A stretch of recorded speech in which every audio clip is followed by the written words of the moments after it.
This current lineup with Old Crow, and I've said that many times, but I really mean it this time.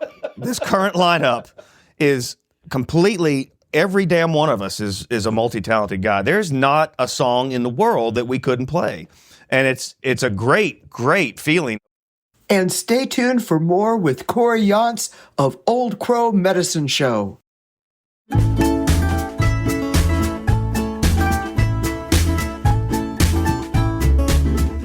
Hey, this is Kelli. And this is Sue. Welcome to Front Porch AF. We're friends and neighbors. Gather to have, we're still reading this. Gather to have a drink and a laugh and figure out how to solve all the problems of the world. How you doing, Sue? Oh, I'm better. Cheers. Cheers. Much better. How are you? Much better. I'm glad to be here. Well, I'm glad you're here. You were gone. I was gone. Missed you.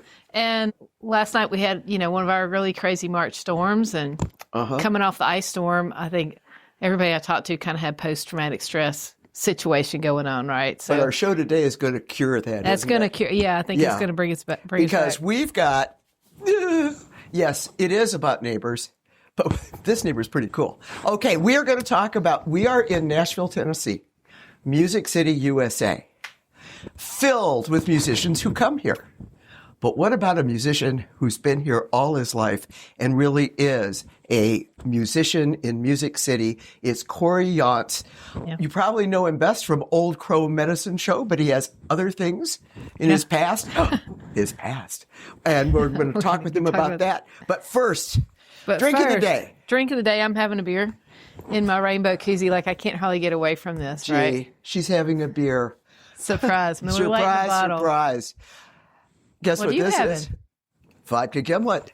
Surprise. Breakfast of champions. We're not having breakfast. If you get up at 5 o'clock in the afternoon.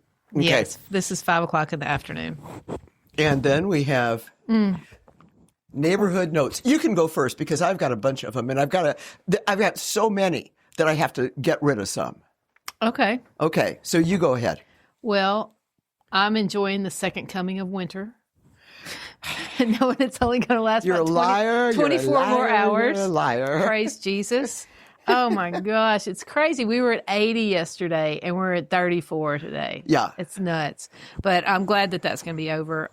What else? So I do have this really, I was in San Francisco last week, and our good friend Nikki Bloom was like, I was close to Berkeley, which is where she grew up, and she's like, go to Berkeley? Berkeley. Okay. Berkeley. I'm sorry. You and my voice to text, y'all can't understand anything I say. But she said, go to Gordo's and grab a burrito. Because I was at a point where I had a break, and I was like, okay, I'll do that. I walked down there. And so then Saturday, I had to go downtown, and I was craving a burrito. When I was in Athens, Georgia, there used to be a place called Mean Bean, and I was like addicted to these black bean burritos. And so after I ate at Gordo's last week, I was just like really jonesing for a burrito. And so I went in my phone and I was like, where can I get like a Mission style burrito in Nashville? And you won't believe this. There's a Gordo's in Nashville. They just opened. No. Yes. And it was like 5 minutes from a California burrito place in Nashville. And where is this? It's kind of by Geodis Park. So I was on 8th Avenue at the motorcycle, the Indian dealership, and it was just 5 or 6 blocks from there. And then Geodis Park's kind of there. I don't know how to explain it, but it's all that little, whatever you call that little neighborhood. By the way, alert. Time will have passed, but Geodis Park will be the site of 9 soccer games in the 2028 Olympics. Summer Olympics. Cool. Yeah. That's really cool. Yeah. But your tickets will be gone by the time. Anyway, but you can go to Gordo's if you go to there. And if you like burritos, you've got to go get a burrito at Gordo's. All right. So good. My first burrito ever I got in Los Angeles. And I'd never tasted anything like that. I went, oh, my God, what is this? This is 1969. Okay. Yeah. And I've been searching for that burrito. We're going to Gordo's. Okay. All right. Yeah, it was really fantastic. Yeah, I think that's kind of it for me, just like doing regular stuff. I still have cleanup and fences to fix. And we are so still, much. We had 52-mile-an-hour alerts last night. We had a tornado warning. It literally passed over all of our houses. Yeah. Everybody here on stage, including Cory's, passed over our house about 11 o'clock at night. I'm from Tornado Alley country in Indiana. I don't really... worry that much until I hear the train coming. But Mark made me get out of bed, put on shoes. Good for Mark. And go downstairs. And then it was all over and I had to go back up and go to bed. But my neighborhood note is, Yes. in the wake of that, I went out and there's a giant tree limb down and a whole bunch of branches, which means I have to call the tree guy. But you know what? It's not in any area that is going to affect anybody. Right. So I think you could do something else with it. We're going to make a nature preserve out of this stack of things. So that will allow things, snakes and skunks. It'll be a more complex habitat. A complex habitat. So that there will be all a sorts of sign. things can live. We will have tours. It'll be the Front Porch AF Nature Preserve. Nature, perfect. Also saves me $300 from having to call the guy and have him take it away. Once again. You know what? They were just out there working this afternoon. I saw. And they left a chainsaw with a 36-inch bar.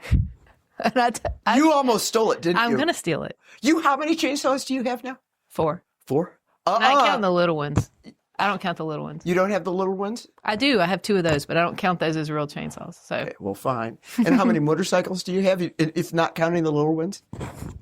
2? All right, only 2. fine.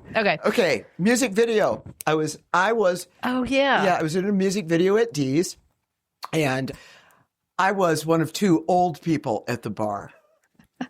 Thanks, casting director. Did you have any line? Did you get up and dance? Did you have a role other than just old person drinking at the bar? Old person drinking. Is that to be in the credits? Yeah. Old person drinking at the bar. They typecast.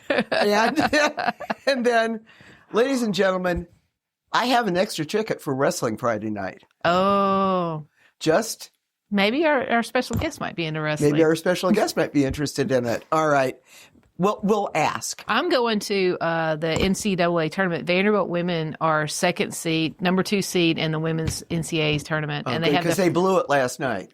No, they blew it. They got beat by Ole Miss in the SEC tournament. And no, the men's team. Oh yeah, the men's team. Yeah, the men's team are really number 5 seed or something. I know they were really good. I think they got robbed. Yeah, but around that ranking. But anyway, so the first round of the tournament's going to be at Memorial Gym at Vandy. So I'm going. Okay. We have time for mailbag. We have time for mailbag. Did we get anything in mailbag? Yes, of course we did. Wait a minute. I even have something. Oh, my goodness.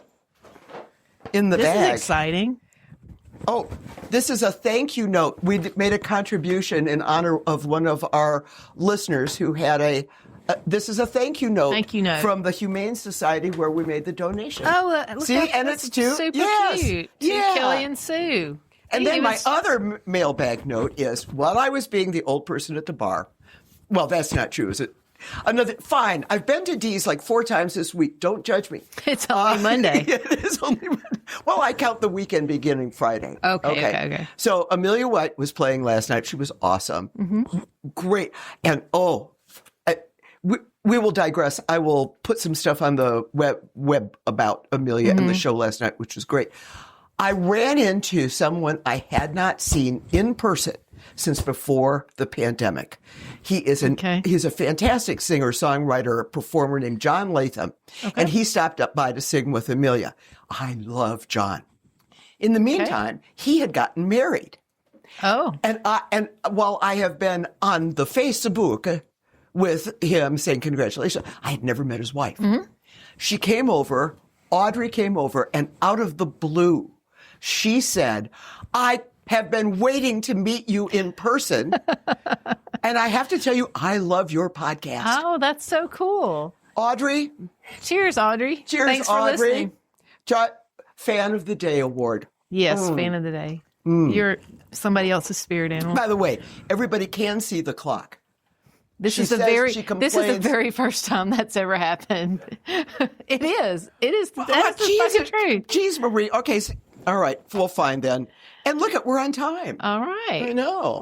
Are you ready? I am ready. Okay. And I am going to read this because, as you know, I slave over these introductions. I know you do. I do. That's the editor in you. I research. I am very good. And then I found out as he's coming in, I've got something wrong already. So I'm going to try to remember. All right. All of the links will be on the web. All right. I'm going to read this.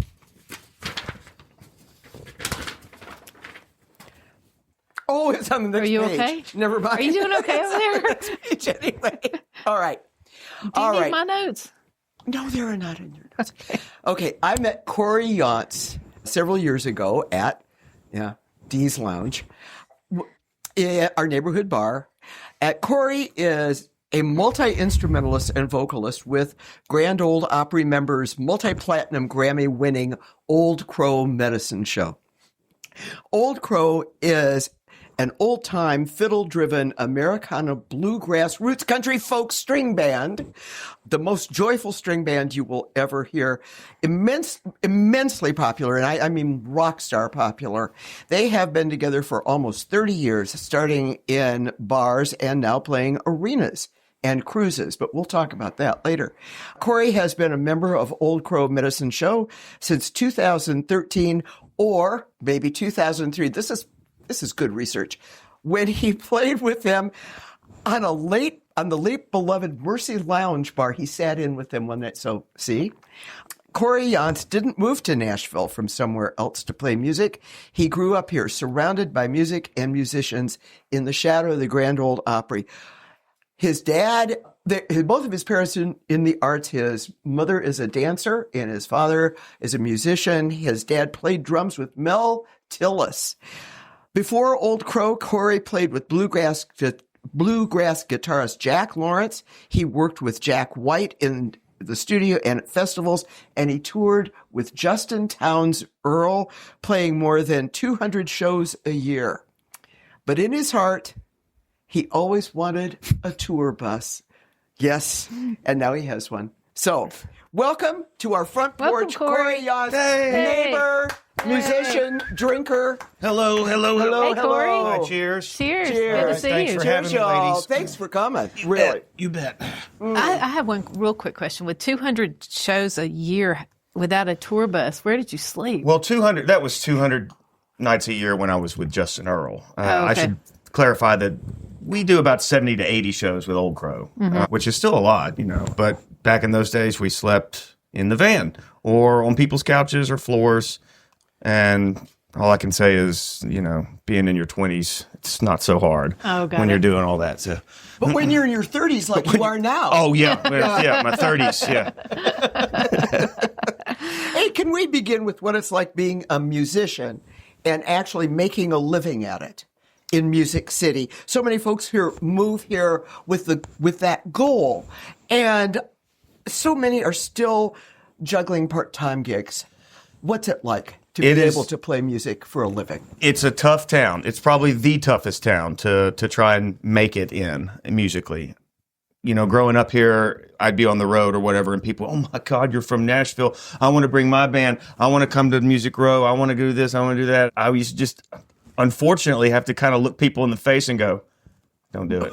Don't do it. I'm telling you, don't do it. Play in Chattanooga, play in Knoxville, play in Memphis, play, anywhere else in Tennessee, because, everyone here is in the industry and nobody gives a damn about your band. Yeah. Unfortunately, that's just how it is. And, it's just like LA, when people trying to go there and trying to become actors or models or things like that. It's a tough industry, but it is Music City, USA. And it's the appeal. So, and it's a confidence builder once you do start getting success here. And it's just like, well, I've done good in Nashville. That means I can go anywhere and do it, Yeah. And if you can make it here. If you can make it here. Yeah, you can make it anywhere. So before, I found this little tidbit, and I've got to ask you. Mm-hmm.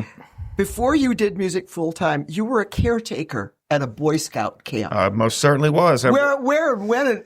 What Boy Scout camp? Yeah. Well, our local camp here in Middle Tennessee is called Boxwell, and it's out on Highway 109. And I worked staff. I mean, I grew up in Scouts, and everything. I worked staff there for many years in the 90s, in the early 2000s. And eventually I did become a caretaker out there for about 4 or 5 months during the fall one year.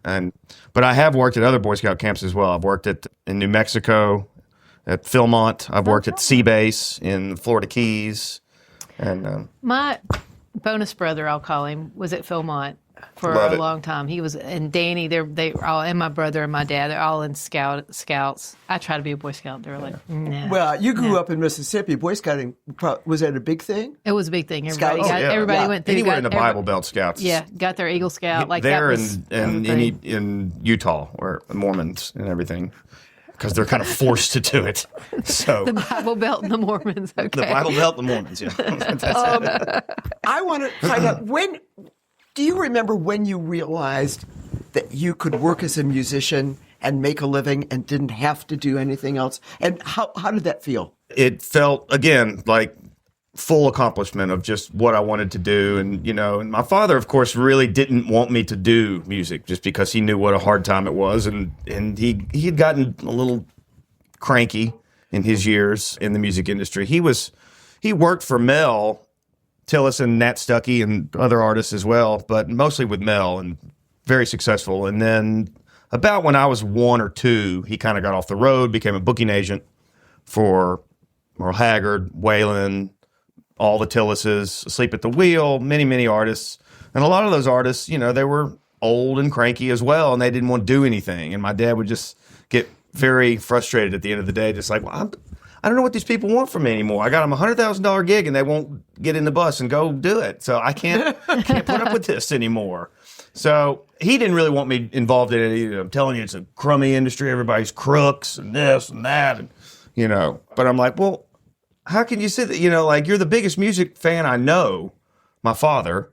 And I'm raised, around a drum set my whole life. I'm like, this is what I want to do, And you tell me all these stories about you on a bus and everything. I'm like, that is the funnest. That sounds like the funnest life, And so, yeah, well, eventually when I got to the point of like, okay, I'm actually making a living at this. I don't have to go work at scout camp during the summer. Mm-hmm. Yeah. And, and go back and forth. I can just stay right here in this van or stay right here in this bus. It's mostly once I got to a tour bus and everything. When I started working for bigger acts like Old Crow and Jack and things like that, and you just realize like this, I did it. I don't have awesome. to. Yeah, I don't have to. Yeah. Go back to work at the lumberyard. Living the dream. Living the dream. You really dream. are. You mentioned growing up with your dad, and do you remember what it was? When did it hit you that your parents were in show business? Or were everybody's parents in show business back in Nashville? Not really. Day? I mean, most of my friends, again, in scouting, like my dad was like definitely the only guy in the music industry in our entire scout troop. I came from what they call a power troop, where there's a lot of money involved, and it's over in Brentwood, and it was a big, big, big troop. A lot of boys. About 60 to 80 at times. Wow. I know it was back when scouting was very big in the 90s, but most of all the other adults, scout leaders and everything, were doctors or lawyers or engineers, a lot of engineers, that kind of stuff like that. But they loved my father because he's just funny, and he was in the entertainment industry, and it was just different. He was just funny, and he just made everybody laugh all the time, and that was something that I always wanted too. I was just like, my dad is one of the funniest guys, and all his friends, some of the funniest damn people I've ever known. And just being able to tell stories like that, and being able to have all those stories, and not just like, well, how was your day? It's the same as yesterday. Yeah. They could just go down just rabbit holes of just the things that they did, and they just make everybody laugh. And so, yeah, growing up, it wasn't like I had a whole lot of friends that fathers or mothers were involved in the music industry. I have a couple, the Travis Nicholson and Skylar Wilson, two dear friends of mine, Dustin Welch. When we were teenagers, though, and I got to know them once I was about a teenager, and realized, hey, their dads are also songwriters, and their dads are in the music business. This is cool, Do you still go? I came here in 2003, and you came here in 09. That's actually the year I joined Old Crow. Okay. 09. We used to be able to go down to Lower Broadway, park a car on the street, walk into Roberts. Absolutely. I haven't been to a bar on Lower Broadway since the pandemic. Do you still go to any of them? Not really. No. I mean, I'm to the point now, like my daddy said, I don't care if Elvis is playing down there. I'm not going down there anymore, you know? And I started going to Lower Broad, I think the first time I ever went was my 25th birthday. So this would be 2005. And I remember I had people in the back of my pickup truck, and we drove downtown, and we pulled right in front of Layla's and went in there and watched like JD and Chuck Mead and people. And I didn't know them back then, but I was astonished. I was just like, this is incredible. These guys are such entertainers. They're hilarious. You know, they were funny. They were making fun of people as they were leaving, you know, and it was just awesome, man. But yeah, I can.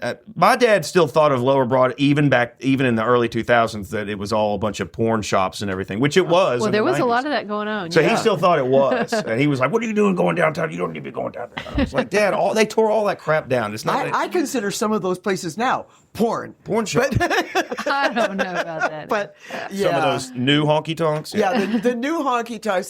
The fact that somebody will give their name and brand, and then they'll have a designer come in, and they'll have an $18 cocktail. What happened to the $5 bologna sandwich with a Pabst? You can still get it at Roberts. You can still Roberts and get it at Layla's. Roberts. That's the only places I'll go, and I will say that. You know, those are the only places I'll go. Monday nights at Roberts. Absolutely.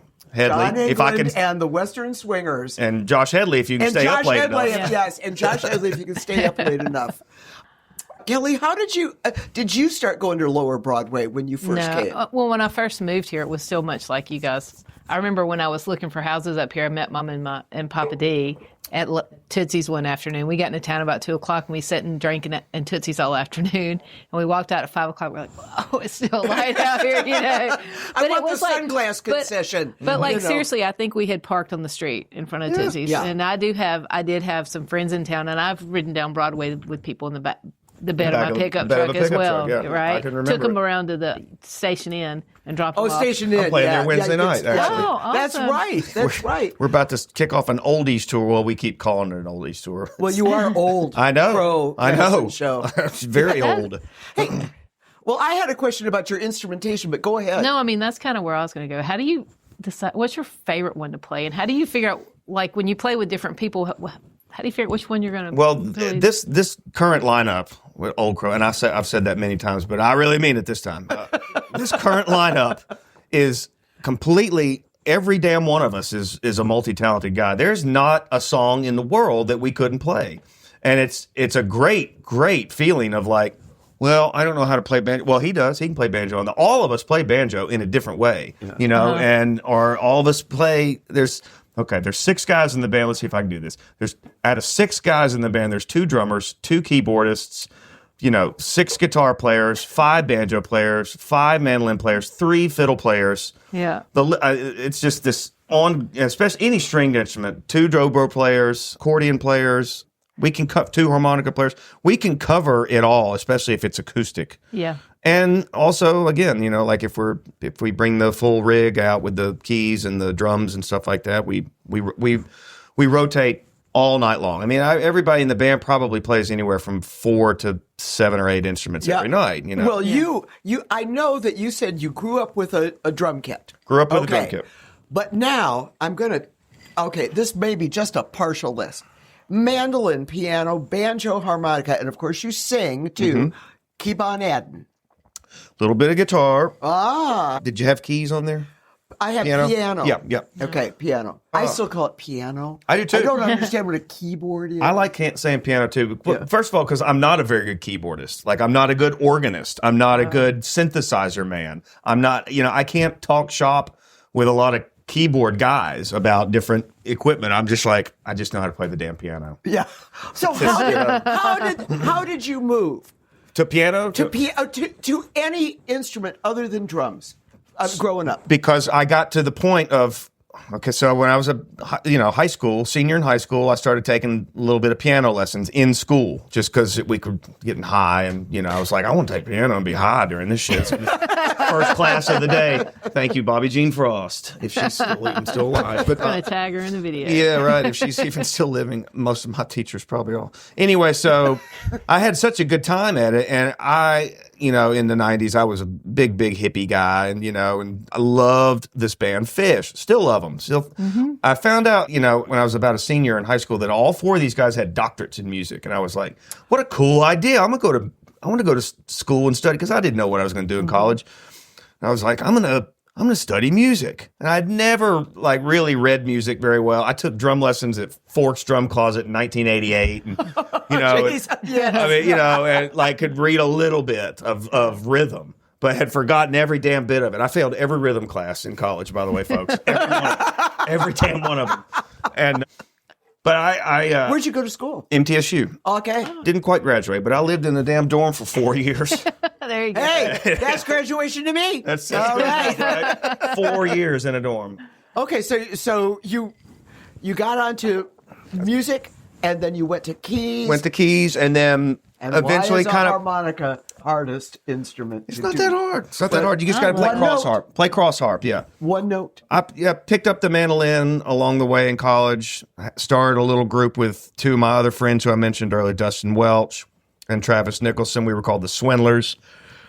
And we used to play in Murfreesboro. And then around that time is when we met Justin and Towns Earl. Justin Towns Earl. And we had a little kind of a jug band, kind of very old. We were busking. We were going down to dance in the district back in those days. Oh, God, yes. Standing in the district. They still did that. Yeah. Oh, I'm sorry. I'm sorry, sound man. I just whacked my microphone. Easy over there, Sue. It's not the first time you've done it. Won't be the last time. So we met Justin around that time, and we didn't have really any songs. We were just playing old jug band stuff. Very Old Crow-like, and we knew Old Crow around that time, too. We're talking 2000, 2001. They would be downtown busking. We would be downtown busking. We were friends with them.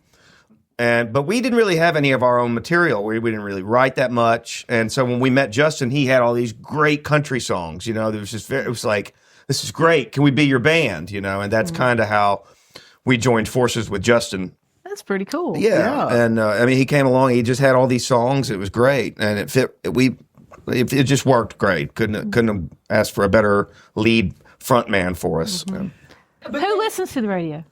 I try to. I used to love radio, and it's just so. I mean, like WMOT and stuff like that. Yeah. I love WSM. I miss Eddie Stubbs every day that I turn it on, and I don't hear his voice. It's just not the same anymore. But we all love Eddie because he's such a traditionalist, and he knew more. He was about a freaking historian, and he just you can learn something every time he talks. Like I would tie my shoes different if Eddie Stubbs told me how to do it. Right. Hey, speaking of, okay, go ahead. I'm sorry. I have a question about Old Crow. You guys have people come and go, and you have kind of this orbit of what's rotation the thing? Secret? What's the secret? I don't. There's a little magic in there somewhere. This element of rotation here lately over the past, I'd say 5 years, people coming and going, and it's very strange. I don't understand what happens. It's not that we kick anybody out of the band, really. It's people get a taste of it and then go, I'm going to go do my own thing. Some people have done that, and some people have gotten hired just because they're in our band, and they get bought out or stolen from us, poached, as they say. Poached, got it. And it's a stamp. I mean, you're talking about a Michelin star. Very common. If you are a member of Old Crow Medicine Show, somebody. Absolutely. That's your resume. Absolutely. Right there. Even Dwight Yoakam, we had a guitar tech that we lost for a few years. And when he found out, who's this young kid again? And they said, we got him from Old Crow. And he said, let's make sure we take care of him. I mean, even Dwight, one of the biggest assholes in the industry or whatever, even he was like, he's from the Old Crow camp, let's take care of him. Yeah. So I have, and I have to talk. Okay. All right. About Wagon Wheel. Okay. All right. Now okay, ladies and gentlemen, this is the first time that's ever been mentioned in an interview. Right? Anybody ever asked about that? We do not have a license on our audio feed to play recorded music. We do on the YouTube, so we might play that. But we might play something else. In lieu of that, I often no. help out. Oh, Mark, please Rock stop us. me, mama, like a wet. Please stop it, Mark. And I Please can make it stop now. All right, here's the thing. Old Crow's Wagon Wheel has had more than 198 million plays on Spotify. You probably got, what, $20 for that? Anyway, I was just about to say. someone called it country music's free bird. And that's just the tip of the influence and popularity. How do you keep it fresh when you play Wagon Wheel? Because it's ours, you know. I look at it as ours. Now, it goes further back than even Bob Dylan. Dylan claims that he didn't even, that he stole it. And it goes back to Arthur Big Boy Crudup. It goes back to a couple other blues musicians as well. So it's this continuous thing, but by the time it made it to us, you know, it was fully written, you know, like Catch Secor wrote so I consider most of it Old Crow. Like I just do. I mean, he wrote all the lyrics and everything. Sure, the chorus was kind of Dylan's, which is probably the most anthemic part of it, and it's the most beautiful part.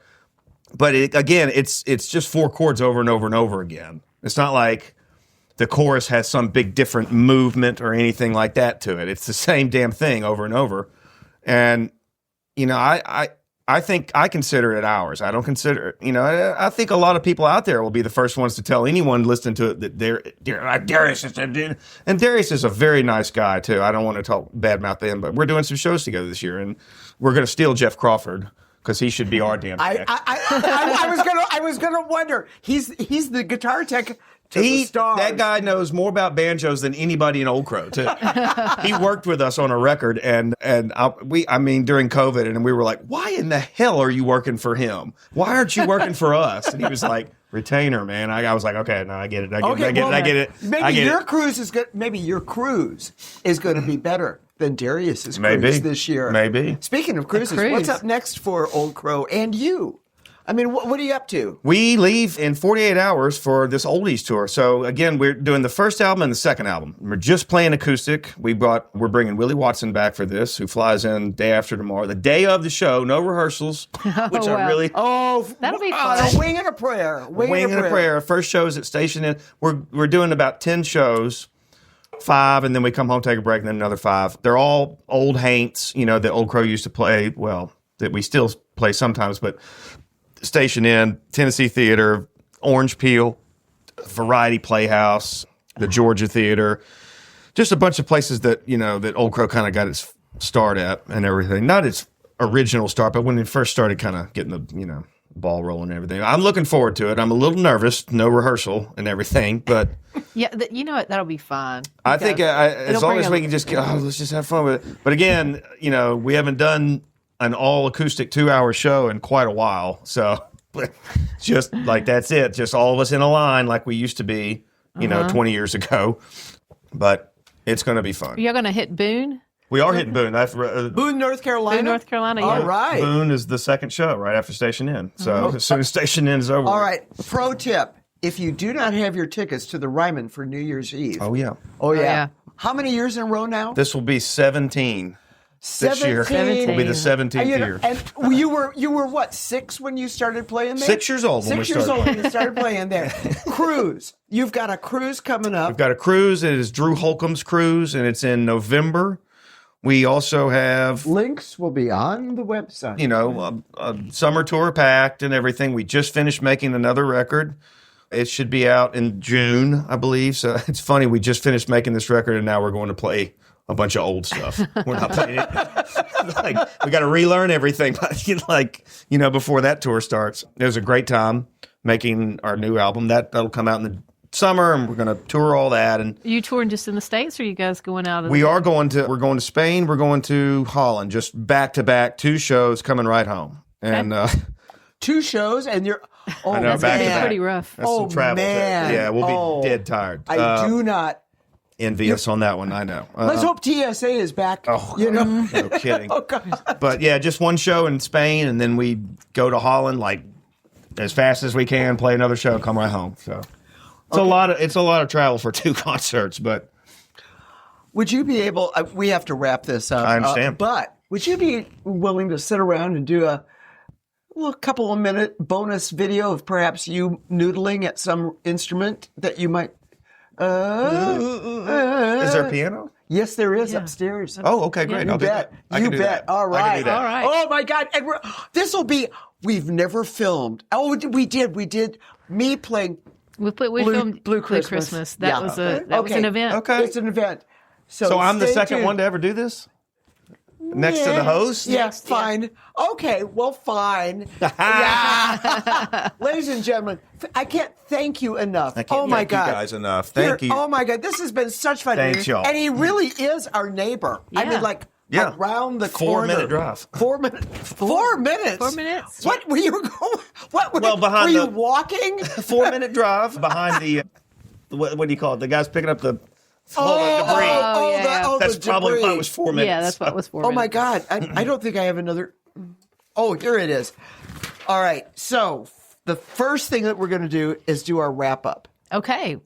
You ready to wrap up? Do I stay here for this? Or You can sit right here while we do Oh, you this. can do whatever you want. Okay. You're You Cory can stand Younts. up and You you can stand up Oh, and I dance while we do. You take me to D's. You realize I didn't go to D's on a Monday because I didn't want to be drunk when we filmed. I felt the same way, but See? I was like, The sacrifices. Oh, because you're make. missing Monday afternoon at D's right now. We're missing Monday afternoon at D's. Do we still have time? we totally have We're going time. to wrap this up real quick. Anyway, I have to go back to work. yes, she does. You have to go back to work. I have a 6:30, 7 o'clock meeting. I was I'll going keep to say, No. it's 6 o'clock. Oh my God. All right. We are going to, okay, here's your positive action. Follow the D's Snack Friday cookbook on Facebook. It benefits Safe Paw and Southern Harvest. This is for you Okay. to take home to your better half, Natalie. Absolutely. And tell her, submit a recipe. You got it. You Okay. can submit a recipe too if you have You one. Y'all could. must have some really great road snacks. Yeah, road snacks. Absolutely. We need a Lot of- road snack section. A lot of Road snacks. That's pretty good. I'm going to do that. That's pretty good. Okay, Yeah. road There's snacks. There's a lot of flat meat on our bus. We live pretty cheap. A lot of people go out there and they blow all their per diem and stuff like that on a lot of groceries and everything. Yeah. We eat pretty cheap, which is, I recommend it. If y'all can eat a bunch of ham and turkey, you'll There come you home go. with all There your you money. go. You know? There you go. Or you can spend it on catering and all that. You know. You could spend it on catering. What do we got coming up, ma'am? We have all kind of things coming up. We're gonna we're having more show after this. We have more shows and And okay, here's the clue because she hasn't nailed down the next. no, I guest. have nailed down the next. I haven't nailed her. We don't have her scheduled, but we're going to have the chair of the Tennessee Democratic Party come in. That's right. awesome. Yeah. Pretty excited. She's a pistol, and I cannot wait to have her on here. Okay. She's Killer. great. And by the way, here's another pro tip: if you're coming to Nashville, and we were talking about going down to Lower Broadway. Mm-hmm. There are lots of other places in Nashville with music. Absolutely. And one of the places to find out about that is our friends at 4 Madison Weekly. It is a newsletter, and they are also on Instagram. We will have the link. The numeral 4 Madison You need to be Weekly. careful. You're throwing gang signs. I am. think. Oh my God. Right, that's- Anyway, Anyway, and also, yeah. and they promo us, bless them, Bless their but heart. lots of great music that happens outside downtown. Right, that's where the best music is. Okay, now All right, so look for us on all the socials except for come on. Oh, there's a Twitter sound. there's a Twitter sound. There's a We can't hear it. tweet. But you can find us on Facebook and YouTube and Instagram and TikTok and the TikTok. and follow us, like us, share us. Please share us. Please like us. The algorithms love the liking. Okay, I just want to tell you, Old Crow Medicine Show has, 17 million followers on Facebook? I mean, we're looking for 300. Okay? So just go out there. Give it a couple more years. Give it a couple more years. Yeah. All right. And all right. Sue says, read along here. Okay, got it. I type this out for her every. I got it. I'm here. Okay. Until next time. When we gather on our audio front porch, grab a drink. And solve all the problems of the world. Thank Cheers, y'all. Thank you. Cheers. Cheers.